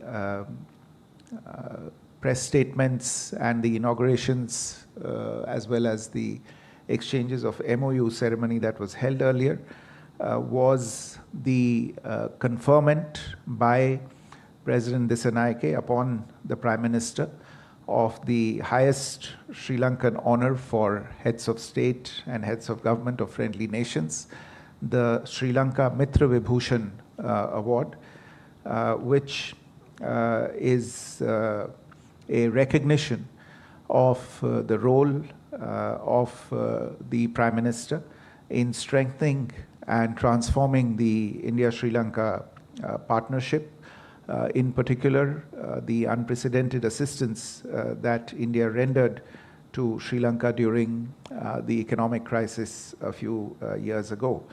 Prime Minister is only the second foreign leader and the first Indian to be honored with this award, which he accepted not only personally for himself, but on behalf of 1.4 billion people of India.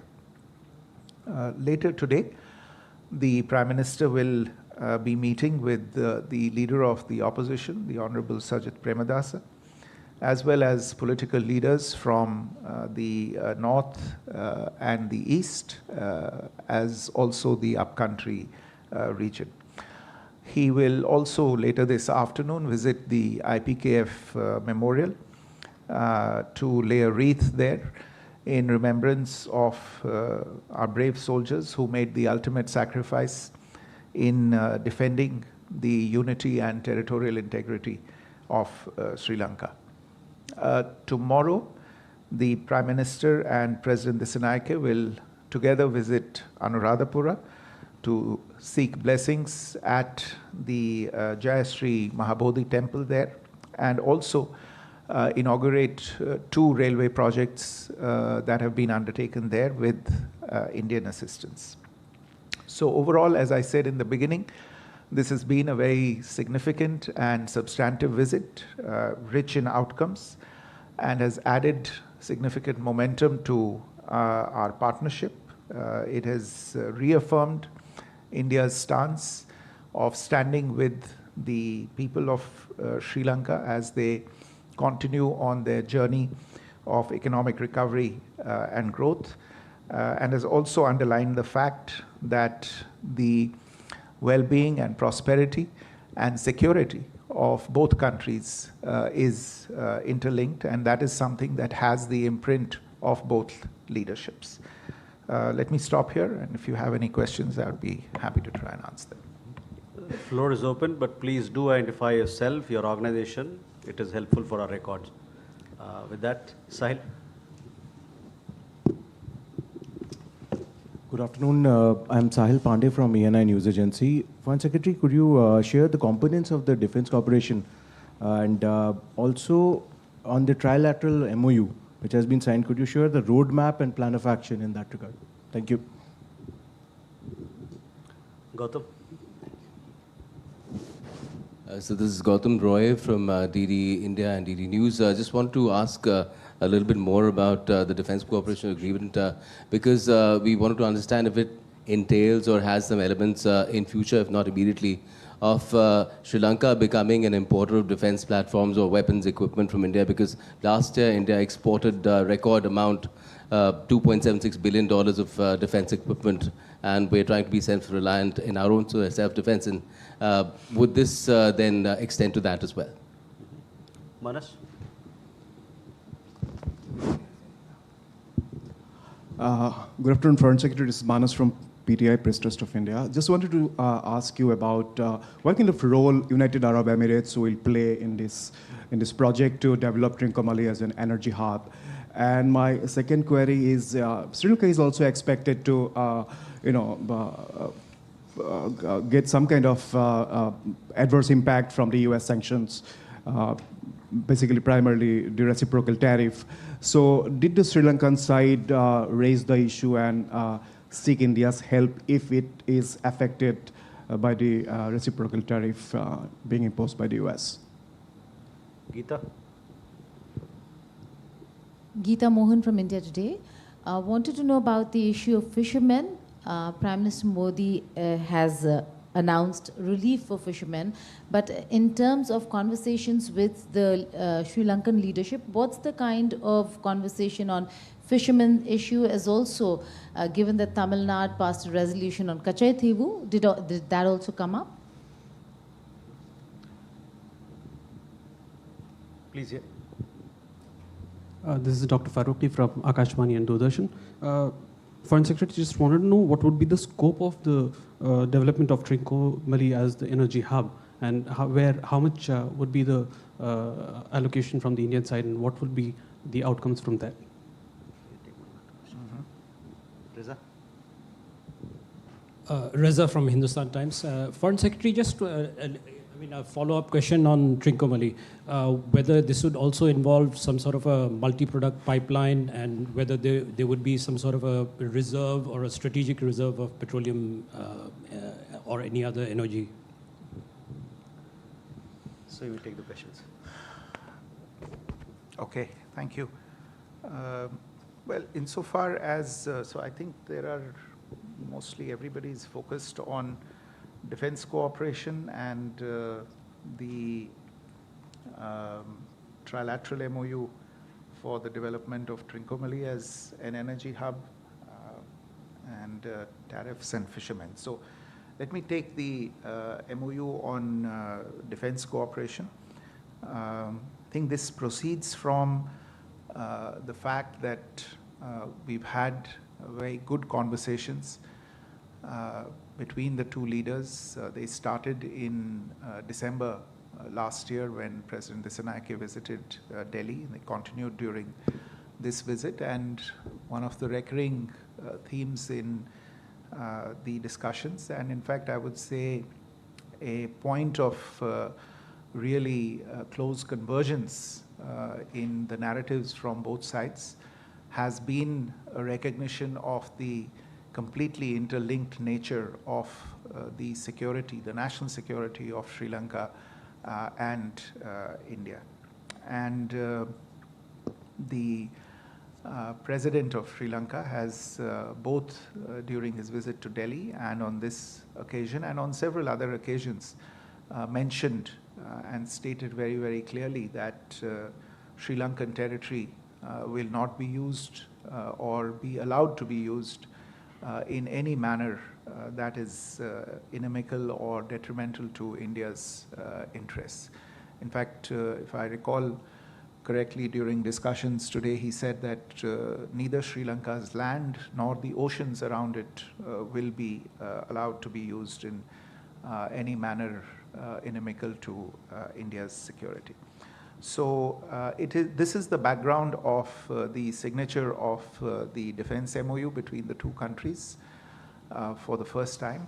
And the MOU is in itself an umbrella framework document that will make existing defense cooperation initiatives more structured.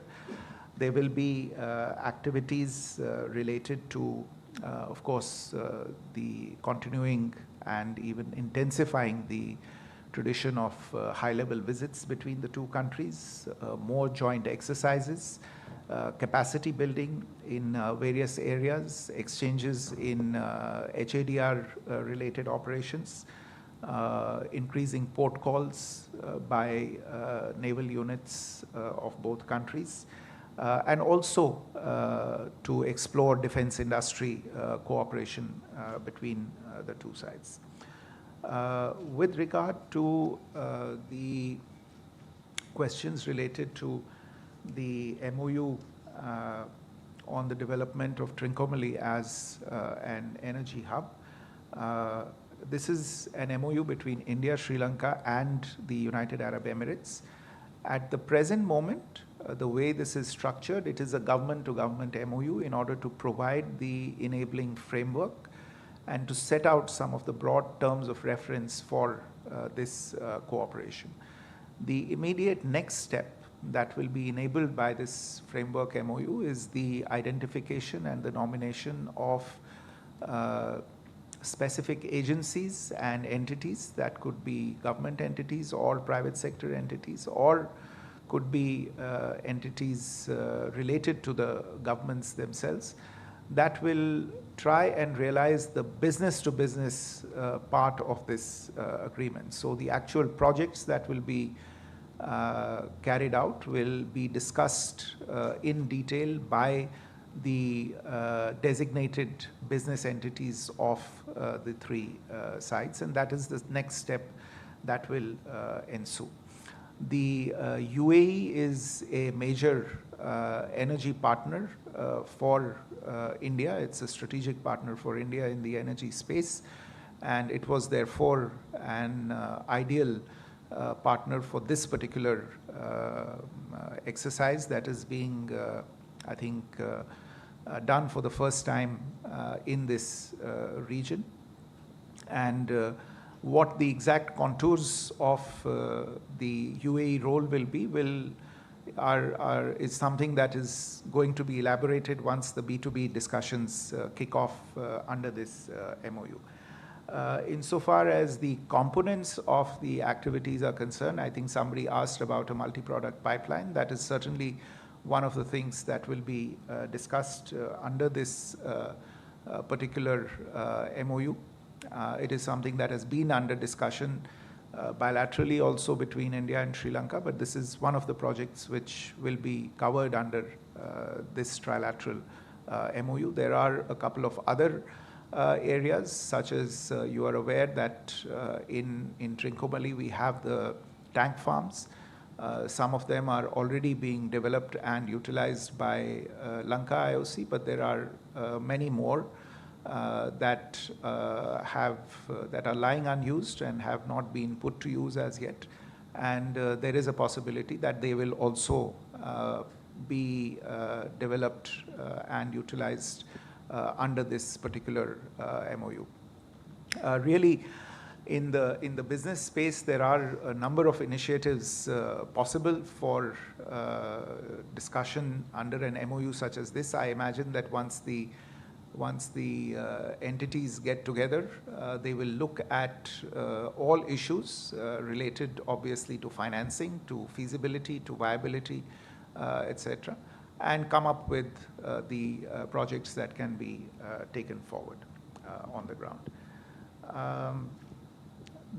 On fishermen, yes, this was, as I said, a subject that was discussed in considerable detail between the two sides. It is something that has remained a constant feature of discussions at all levels, including the highest levels between the two sides. As the Prime Minister said himself during his remarks, there was emphasis on the need to adopt a humanitarian and constructive approach to cooperation on these issues, because these are ultimately issues that impact the livelihood of fishermen on both sides of the POC Bay. The Prime Minister emphasize that at the end of the day, it's a daily issue for the fishermen, and that certain actions that have been taken in recent times could be reconsidered. We have been informed that the Sri Lankan authorities have taken a decision to release 11 fishermen imminently, I believe, and perhaps a few more in the coming days. There are also releases of fishermen that take place from India from time to time. We've also, both sides also emphasized the need to intensify the institutional discussions between the two sides. As you are aware, there is a joint working group on fishermen between the two sides. Its 6th meeting was held last year in October, and the representatives of the two coast guards that often engage with regard to issues such as repatriation and exchanges also took place recently in November of last year. And both sides are in touch with each other on the possibility of convening the next round of fishermen's associations talks between Sri Lanka and India. The idea is to continue this engagement and arrive at mutually acceptable ways to avoid some of the more difficult situations that arise as a result of this issue. There was, I think this question on tariffs. Look, it is obviously something that has impacted everybody. I think Sri Lanka is also dealing with this issue, and there was a reference to this by or discussions on this during the meeting between the President and the Prime Minister. And I think the President of Sri Lanka emphasized in particular the importance in this regard, given these kinds of geo-economic developments that have a certain impact on Sri Lanka, especially given the economic situation now and the economic passage that Sri Lanka is passing through at the current moment, that how important it would be in the current context for the relationship between India and Sri Lanka to be strengthened even further, especially in the economic space, in order to deal with the fallout of some of these developments. And of course, the Prime Minister assured him that India would always continue to stand by Sri Lanka as it encountered and dealt with these difficulties. With that, ladies and gentlemen, we come to the close of this press briefing. Thank you very much for your presence.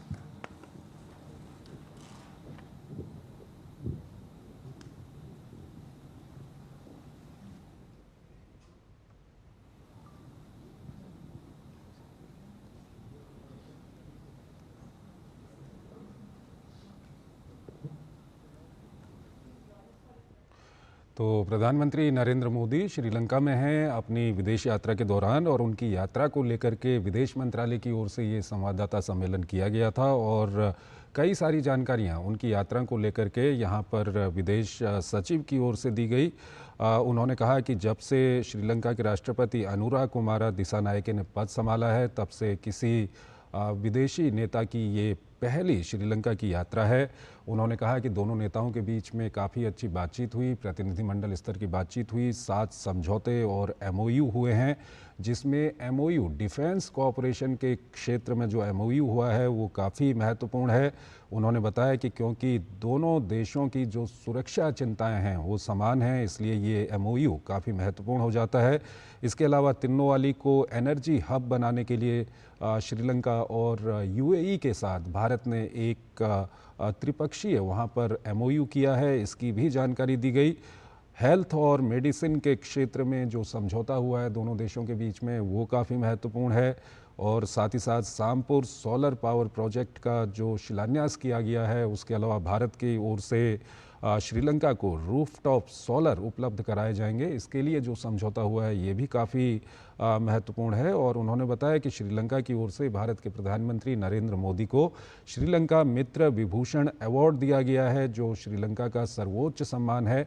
और ये सम्मान पाने वाले दूसरे विदेशी और पहले भारतीय नेता हैं प्रधानमंत्री नरेंद्र मोदी। तो काफ़ी महत्वपूर्ण जानकारियां इस प्रेस कॉन्फ्रेंस में दी गई। और आइए अब आगे बढ़ते हैं और आपको बताते हैं